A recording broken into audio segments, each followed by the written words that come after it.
Welcome to Sexology, a podcast that untangles the science of sex and pleasure. And now, with this week's episode, your host, clinical psychologist, Dr. Nazanin Moali. Hello there. Welcome to episode 15 of Sexology Podcast. I'm your host, Dr. Nazanin Moali. Today, we're going to talk about a topic that you guys asked me to talk about for a long time. Ever since I started this podcast, I keep hearing that people want to know more about masturbation. They want to know, is it healthy? Is it harmful? How is it impacting your relationship? So I've been on the lookout for an expert that can talk about this topic openly and also someone who's knowledgeable in this area. Few months ago, I came across the information for Dr. Jenn Gunsaullus, and I'm super excited to have her on our show today. Dr. Jenn Gunsaullus, sociologist and sexologist, is a frequent speaker about sexual empowerment, healthy relationships, body image, erotic play, sexual consent, sexual health, and mindfulness. She has presented 2 TED Talks, is a writer on sex and relationships, and a recurring intimacy expert on the San Diego News. Her In the Den with Dr. Jenn educational video series has over 1.3 million hits on YouTube, and she's an expert in the new documentary on masturbation called Sticky, a self-love story. In addition, as a martial art practitioner, she was recently promoted to black belt in Korean karate. So watch out for this badass doctor. Here's my conversation with Dr. Jenn Gunsaullus. Welcome to another episode of Sexology Podcast. As I mentioned during the introduction, I'm super excited about our conversation today. My guest is Dr. Jenn Gunsaullus, and we were going to talk about masturbation. That is a topic that many of you guys requested, and I'm super excited to have an expert so we can kind of talk more about it and expand on the topic. Dr. Gunsaullus, welcome to our show. Thank you. Thank you so much for having me. Absolutely. So again, this is a very popular topic for my listeners. That makes me happy. I'm happy people want to know more about it and talk about it. That's good. Great. So let's go ahead and I want to know more about what is a masturbation and is it normal? Does people do that? So what's your experience, research, and thoughts on that? Yeah. So masturbation in general just means a touching of yourself with the intent of sexual pleasure. So it can be, it can have the goal of orgasm. It doesn't have to. Just the intent is that you're sexually feeling good in some way and that you are creating that for yourself.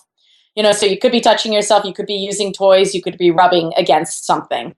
In terms of being normal, yeah. I mean, and when we look at babies and young kids, they touch themselves because it feels good.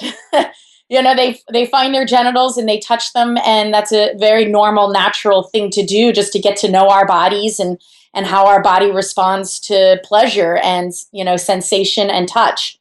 Yeah, so totally a normal, natural thing. Research shows that the majority of adults have certainly done it at one time or another, and many of them do it frequently.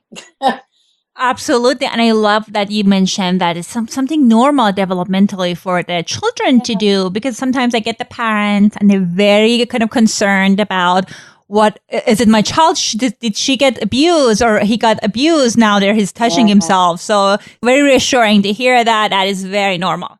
Yeah, especially, and that is obviously something to pay attention to. Like, okay, is my child being harmed in some way?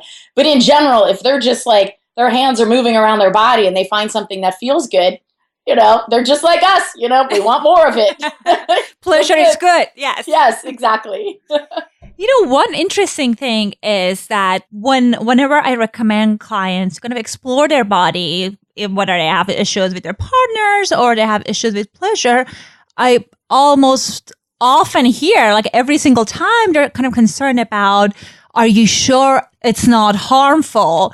And I was looking online and I know that there was most of the questions people had does it kind of cause emotional problem? Does it harm our body? What's your kind of take on that? Well, that's such an interesting question. And because, I'm actually curious with you, what type of emotional problems do folks, are they afraid that could cause? Yeah, some people think, they're going to get addicted to, and absolutely there's some like compulsion, Sure. like sexual compulsion, but I don't think that's the reason is that they started masturbating, or they thinking like, it just kind of makes them lazy and all this kind of very, interesting things. Yeah. I mean, the addictive or compulsive piece, and like you said, that is a problem for some folks, although that's a small minority of folks. I mean, and I think it's like, we have a piece of chocolate cake. And we're like, yay, that chocolate cake was delicious. But you don't just keep shoveling, chocolate cake into your mouth. It doesn't become addictive or compulsive in that way. And I think, masturbation can very much be in the same way. It's a way of treating yourself. It's a positive thing. I mean, I think in general, my guess is that a lot of those questions come from a place of guilt and shame, which then often comes from, our religious upbringing or specifically our family upbringing. And for some reason, of all topics, masturbation of all topics, it's something that we do alone. Nobody's getting harmed. There's no spreading of STIs. Nobody can get pregnant. There's no exploitation. There's no rape. There's no harm. It's just lovely sexual activity. Right. And it's nobody else's business. Yet it absolutely gets kind of trained into us, some of us from a young age, that it is everybody else's business. And then we get controlled in that way. So my guess is that a lot of those questions maybe really come from a guilt or a shame or an embarrassment. And then, a lack of any like frank and honest conversations around masturbation, because otherwise, no emotional problems or harm to one's body. I mean, unless you're masturbating and you're really into BDSM or something, then right. Clearly, then you could harm your body, but you're paying attention to all of that and you're getting the immediate feedback. So no, I mean, while there's some small minor things, mostly across the board, it's a really positive thing, emotionally and physically. Yeah, and I totally agree with you. So one time, in one context that I kind of got exposed to this kind of like way of thinking is, I know that there are lots of like religious kind of guilt and shame as you were talking about, but one of my clients, he was a like highly educated client, and we were talking about, had some struggles and about his fantasies about masturbation. And he said, I don't masturbate because when I masturbated, I was like first time. And then my mom gave me a booklet, and the booklet said people can go blind. And that's so interesting. Oh, and that makes me so sad that's still talked about, right? Because that was, especially in the 1800s, maybe early 1900s, that you're going to go blind, you're going to grow hairy palms. Right. All of these, and again, all of these very clear fear tactics that somebody's afraid that, that gets instilled in children, that they are going to do something that feels good to them, but everybody else is going to know about it. So they're going to be shamed for it because they go blind or because they grow hair on their palms. Right. And those are very scary for teenagers and children. It's very scary. And that is not good sex education. Right. To control somebody through fear with misinformation, that's not empowering to people. Absolutely. Yeah. And the other side of it is, I personally read a number of good potential positive outcomes. What are some of the things that you notice that can kind of improve when people are going to masturbate, like mental health or like body or some of those? No, it's such a good question. I mean, besides the obvious pleasure, and it's nice to take care of ourselves. It is known to, create relaxation and stress reduction. For women, it can reduce menstrual cramps. Oh. Yeah, which is a really lovely one. I didn't know that. And I think, one of my specialty areas is female sexual empowerment. And so, I talk a lot, if I talk about masturbation, it's a lot of times for women. And for women, I think it's really valuable as a way to get to know your body. Because, I know for me, for example, I grew up a good girl in Pennsylvania, and our sex education classes, never had the clitoris on the anatomy. It was never talked about. And I was kind of a late bloomer. And so I didn't have my first boyfriend until I was 17 or 18. And he was the one that taught me about my clitoris. Right. And like what felt good. And I was like, that is a disservice to me that I learned about it from somebody who doesn't even have one. Right. And I'm lucky. I guess I'm lucky that he knew that much about the female anatomy. Very advanced of him. That he could teach it to me.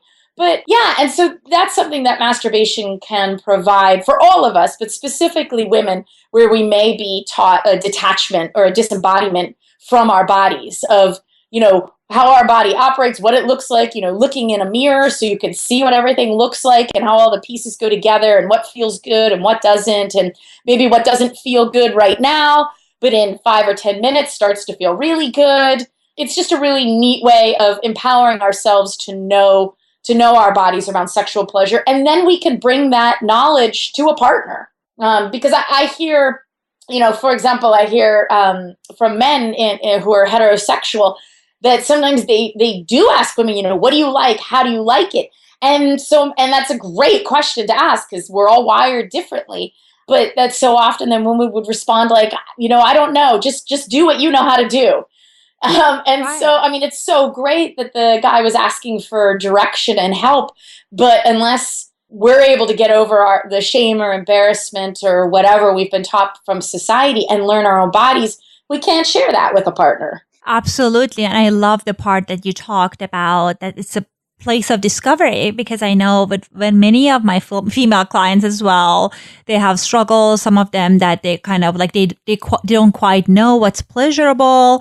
So if you know your body, you can kind of guide your partner to kind of do things that gives you pleasure. And I honestly think it's empowering to kind of like bring pleasure to yourself. Absolutely. Absolutely. I actually have, I created this a while ago, something called meditative masturbation. Oh, interesting. It's a free 10-minute audio file that I have on my website. Side note, lots of people must be looking for this because it's one of the things that I get the most hits on my website. So I was like, okay, this is like a thing people are looking for. Yeah, it sounds very interesting. Yeah, it's specifically for women that do feel like they have shame or embarrassment around masturbation. And so it's a mindful, like I just an audio guide where I talk them through kind of the idea of just like you would set up a seduction scene for a partner, like a romantic scene, if you wanted to create a romantic interaction, that you do the same thing for yourself. And that, you give yourself permission to take care of yourself and create, maybe some nice music or some nice candles or dim the lights and get rid of the technology and, create a cozy space for yourself, just to start touching yourself and exploring yourself with no goal of orgasm or anything like that, but just to explore and learn yourself. And I guide folks through that and then just have it, transition into some music so that they can continue for as long as they want. Oh, I love that. I'm going to put a note of that in the show notes because awesome. It's such a great resource. Cool. Thank you. Yeah. Yeah. And sometimes, with some of my female clients, and I'm thinking specifically about one of them, we were talking about the masturbation, and she was talking about something that I hear quite often. She was thinking that, masturbation is like secondary, like, lower than, less than actual, like, partner sex. And she was thinking, if I masturbate, it means I'm so lonely and miserable and I cannot find someone. And that part of it was a turn off for her. What's your thoughts on that? Yeah, it's a really good question. I think that is part of the stigma and shame in that we learn about, that many of us learn about masturbation growing up, that it's pathetic. And that's why then we don't want to talk about it. Or like men, if they talk about it often, it's just in a joking way. But to really own up and be like, yeah, I masturbate. Because, it's got that like pathetic side to it, which is, again, I think that's a lot of the mental, emotional control that, I think a lot of it does come from religions have created so that, to take control from us. And I don't know. Yeah. I think some of that was the intent of just, if you control people's thoughts, you control our bodies. But no, I think it serves as a different purpose. I think it can be problematic if your partner wants to be intimate with you. And otherwise you have a good relationship, your partner's not beating you or anything or verbally abusing you or anything like that. Otherwise, if you have a good relationship and your partner wants to be intimate with you and you find yourself sneaking off to masturbate instead of choosing to be with them, like that's something to look at. But otherwise, if you're traveling, if your partner's away, or if you have different sex drives, masturbation is a great way to take care of yourself. So you're not putting pressure on your partner. Yeah, I think it's something that should be talked about. I mean, when I see clients sometimes, I know that this is a loaded topic. If they have mismatched sex drives, I'll often ask the question, how often do you masturbate? And I could see them both kind of like freeze up, and I could tell that that's not a topic they talk about. Right. And so I think it's really valuable just to, again, not to have that shame or embarrassment around it, and to be able to talk about that, because then you can get a sense of where is your partner's sex drive, where is their desire. And then that desire, though, sometimes you just have a desire to like scratch that itch and get off. Right. Sometimes, though, like the energy and the emotional energy that's required to connect with your partner, maybe you don't quite have all of that you need because you're really tired. Again, I think that's something, all of that is normal, but I think that's something that's really valuable to talk with your partner about, and not shame or blame either one for it, but just get it out there, because then maybe your partner thinks, oh, if we're going to have sex or make love, it needs to be this hour-long thing, and I just don't have the energy for that. And then maybe you're like, yeah, no, I really just want quickies sometimes. I don't need that either. Right. Maybe you're making assumptions, and I've totally seen couples do that before, and then they're like shocked. They are like, I had no idea you wanted that. You're like, that's what I want.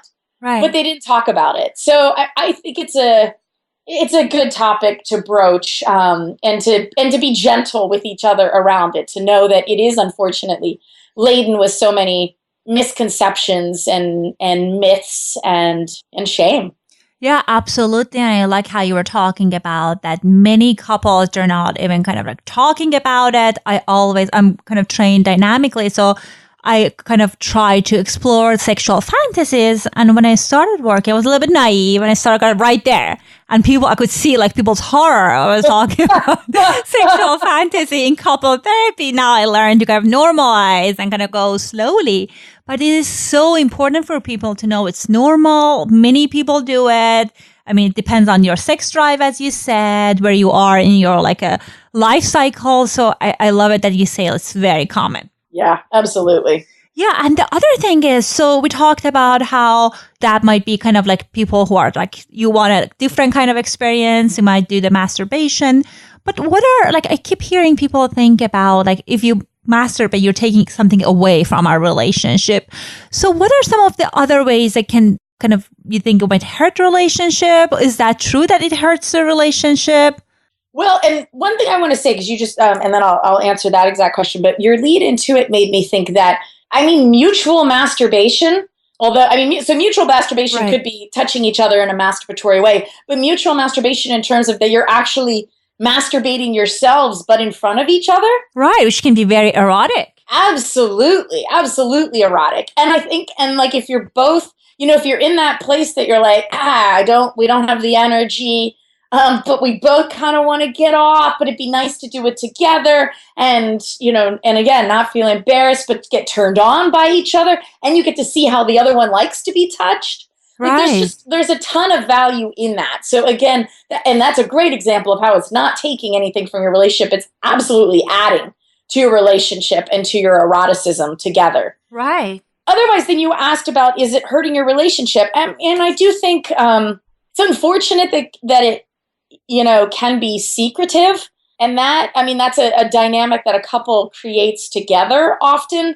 And I think in that way, like if you feel like if you have negative views on masturbation, if you have negative views on pornography and your partner, uses pornography when they masturbate, that can cause rifts in a relationship, and somebody can feel like they're pulling away, or that they're fantasizing about other people and they're looking at porn. And I think, again, I think the more you communicate around all of that is important. I get it can absolutely be triggering to folks, and they can feel really insecure. But there's that middle place of like our fantasy, like whatever goes on in our head, nobody else knows. Right. And that is and like you said, it's a great topic to talk about in couples counseling, or just with your partner on your own, again, without judging each other. But like, that's where you get insights into, what I mean, what your partner fantasizes about is what's so hot for them. And that's valuable just to know, because once you learn that, and if you could talk about that, then one, you could either integrate it in big or small ways into your sex life together, or you can even, because I know some couples that really like telling stories to each other, and they know the fantasies that the other one has. So when they're together, they may actually be verbally creating a scene that they know is really arousing to their partner. So, I mean, there's lots and lots of ways that the masturbation aspect, the fantasy aspect, and talking about it and doing things together can add to our relationship. One more time to get back to the, is it hurting the relationship?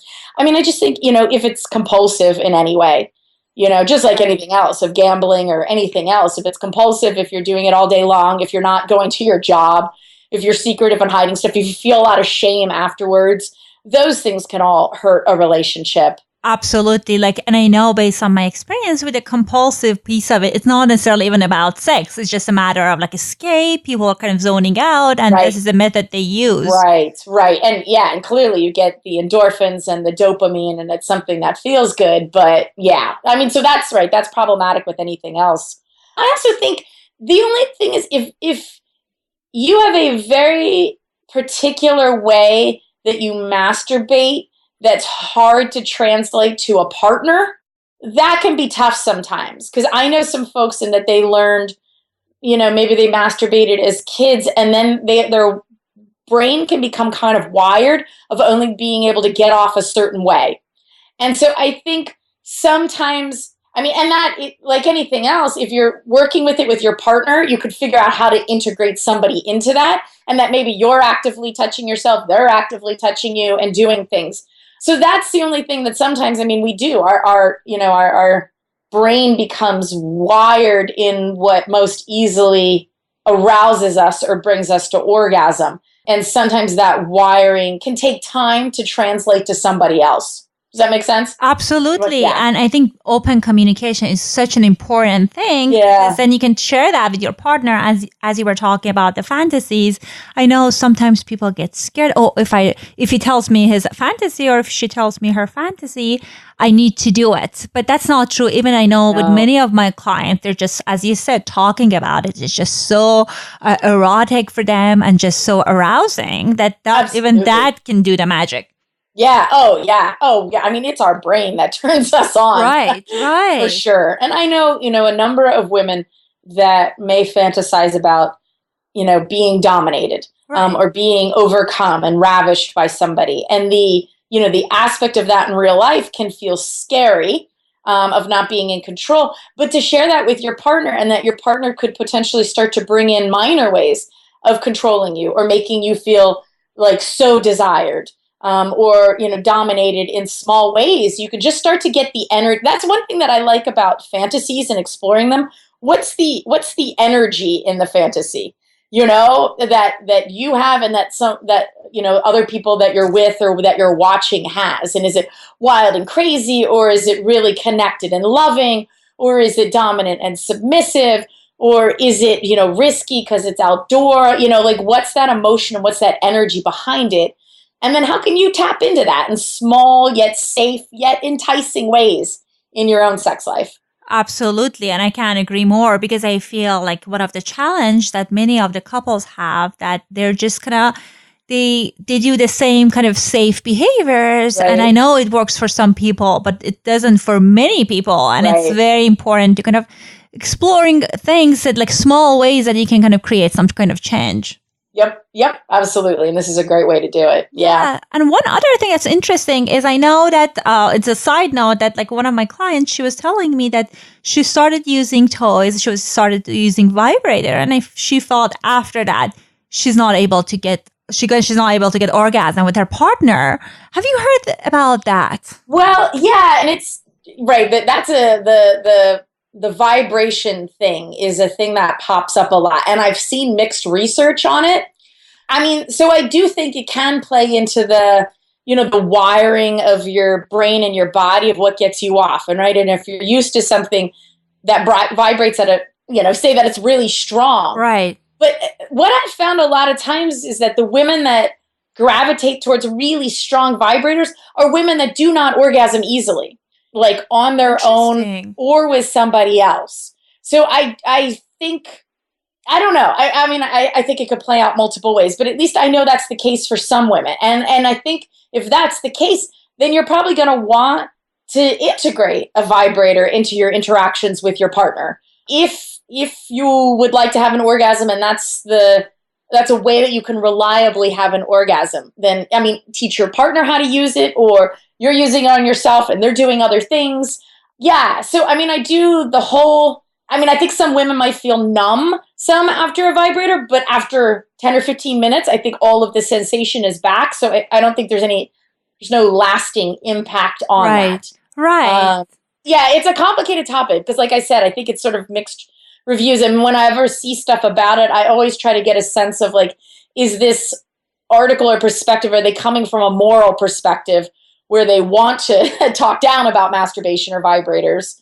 And then on the flip side, though, I think some people are so gung-ho sex positive, which is fantastic. However, they could sometimes not want to see the science behind things if it's negative. So I don't know. I think, pay attention to your own body, know your own body, talk to your partners about it, and then be willing that if your partner used to be able to make you orgasm, and then you started using a vibrator, and then it doesn't work anymore, and there's not other factors like you went on antidepressants or anything else like that, then maybe take a hiatus from your vibrator, and take some time off from it and see if it makes a difference with your partner. I'm a big fan of just playing around with things. Right. And I totally get it. Yeah. And I think people sometimes kind of confuse the correlation with causation. Right. Absolutely. As you said, like maybe they start SSRI, maybe the dynamic of relationship change. So it's not as simple as you were talking about.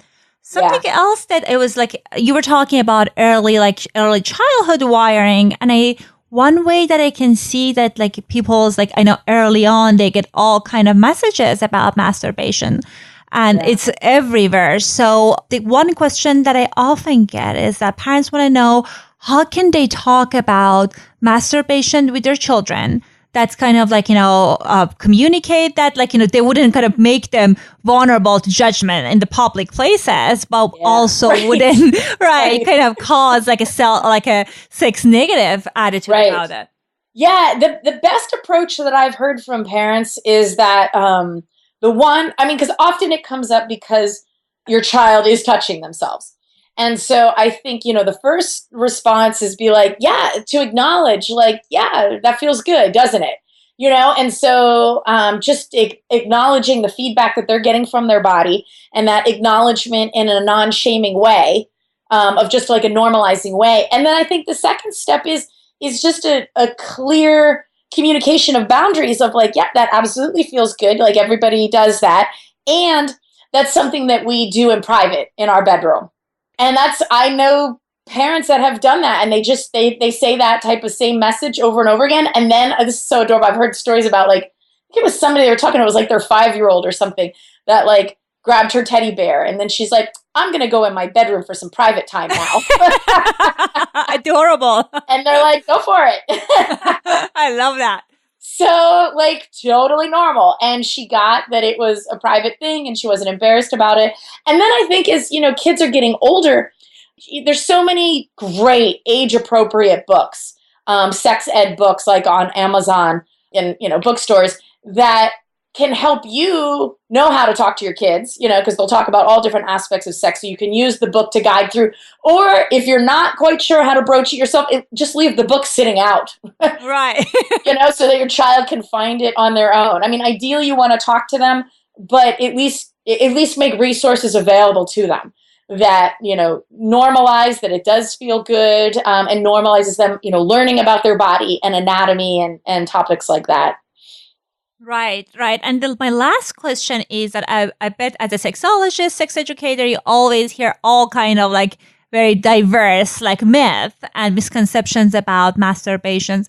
Can you think about any of them that we didn't address? I know we addressed so many great ones. I don't know. Actually, where my head goes with this is, back in like the 1800s, actually, like that graham crackers and cornflakes were actually originally created because they were bland foods, and they thought that they would curb the sexual appetites of children. Really? That is so interesting. I know. Right. Yeah, I know. It's so ridiculous when you think that, like, Sylvester Graham and all that was his motivation behind graham crackers. Oh, I love them. Now I cannot think about it the same. I know. Although today's version of them have so much more sugar and, refined carbohydrates, and they would probably do more to stimulate children. That's what I was thinking. Probably than anything else. So, and that's just a side note. I reference that because there's a great documentary that came out last year. I think you mentioned it in my bio, called Sticky, right. A Self-Love Story. Yeah, and that's the graham cracker thing is mentioned in that. And it's the only documentary ever made around masturbation, and looking at the stigma and the taboo around it, and then looking at religious perspectives, political perspectives, the shame, the embarrassment, medical perspectives. And it's just, it's really, really well done. It's very moving and touching, literally. Particularly, but also just really fast-paced, a lot of pop culture references. So I loved it. I'm one of the experts that was interviewed in it, but I think it's just such a fun resource for people. And if you have Amazon Prime, you can actually stream it for free. Oh, I didn't know that. This is what I'm going to do later today. Awesome. Great. Thank you so much for providing all this great content. I bet many of our listeners would like to kind of contact you. And I know you had a number of good videos on your website that I personally watched. So what would be the best way of reaching out to you? The best way is my website, my drjensden.com website. That's my main hub for everything. I have a In the Den with Dr. Jenn channel on YouTube and all my social media stuff, but my Dr. Jenn's Den website is my hub for everything. Awesome. I'll make sure that I include the link, and so my listeners can get a hold of you that way. Yeah, thank you. This has been great. I think your questions were awesome. Thank you. Thank you so much for your time. It was absolutely a pleasure. You too. Thank you. I hope you enjoyed the conversation I had with Dr. Jenn Gunsaullus. I found her energy very exciting and her knowledge was fantastic. And since I'm recording this part afterward, I watched the documentary. It's so fascinating and humorous and with lots of great information. So I highly recommend you to check it out. And as we were talking about, masturbation still gets lots of bad rep in society, in families. And one of the challenges is that people are not talking about it openly, and it's sometimes very shame-based. So I hope you got the message that masturbation is a normal part of your sexuality. And even if you're not involved in, even if you're involved in a relationship or you're single, many people who are in their happy relationships, they masturbate. It's not impacting their relationship, or it's not, as Dr. Jenn talked about, kind of a lower kind of sexual behavior. It's just different kind of sexual expression. And even if you choose not to do it and you're not doing it because you feel shameful, it's just you feel comfortable with where you are with your sexual needs are getting met, and you feel, okay, I don't need to do it right now. You don't need to feel shameful about that as well. I was looking at the statistic, and the research shows that between the age of 18 and 60, 54% to 72% of women are engaging in masturbation regularly. Obviously, cross-cultural, it's different. This study was done in a Western society, and also for male, the number is much higher. It's between 72% and 84%. So again, it's very normal, and I hope that you were able to kind of gather some information about the ways that you can use this sexual expression to learn more about your body. If you have any question, as usual, you can email me, Dr. Moali at sexologypodcast.com. We'll talk to you soon. Thanks for listening to Sexology Podcast. For more great content, visit www.sexologypodcast.com. Please be advised that information presented on this podcast is not a substitute for seeking help from a licensed mental health provider.